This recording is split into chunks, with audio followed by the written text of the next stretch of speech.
राम राम सारे किसान भाइयों को। आज बात करेंगे सरसों के बाजार की। भाई इन दिनों तो बाजार में बड़ी उथल पुथल मची हुई है। चलो देखते हैं कि मंडियों का ताजा हाल क्या है। सही में सरसों का बाजार हमें बता क्या रहा है? अचानक से तेजी आ जाती है, फिर भाव नीचे, ये हो क्या रहा है?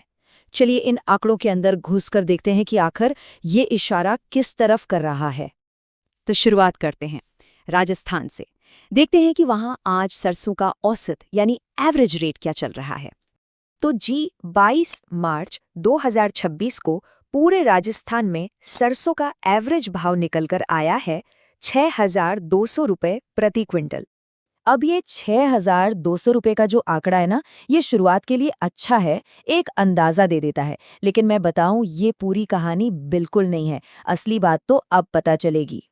ये बाजार तो बिल्कुल एक जगह टिक ही नहीं रहा। चलिए देखते हैं कि पिछले कुछ ही दिनों में भाव में कितना बड़ा उतार चढ़ाव आया है। तो सवाल ये है कि पिछले 5 दिनों में हुआ क्या? भाव ऊपर गए, नीचे आए या वहीं के वहीं रहे? जरा गौर से देखिए। 19 मार्च को भाव था 5,800 रुपये।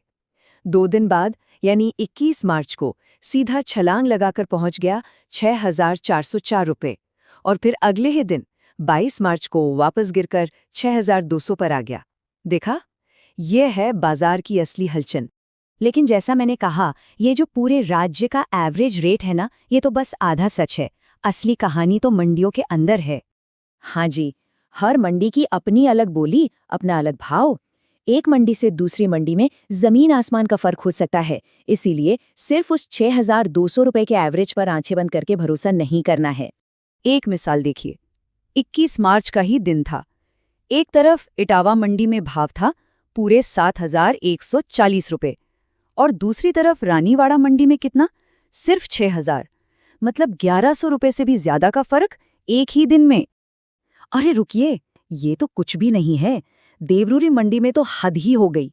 वहां एक ही दिन में सबसे कम और सबसे ज्यादा भाव के बीच पूरे 1,500 रुपये का अंतर था।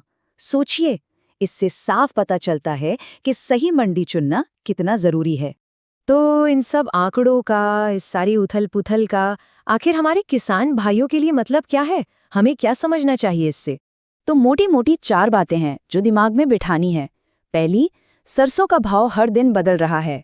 दूसरी, पूरे राजस्थान का कोई एक फिक्स रेट नहीं है, भूल जाओ। तीसरी, मंडियों के बीच में हजारों का फर्क मिल सकता है। और चौथी, जो सबसे जरूरी है, अपनी पास की मंडी पर, अपनी लोकल मंडी पर पूरी नजर रखो। अब ये सारा उतार चढ़ाव देखकर सबके मन में एक ही सवाल है, आगे क्या होगा? क्या ये तेजी बनी रहेगी या फिर से भाव नीचे आएगा? इस पर सोचना जरूरी है।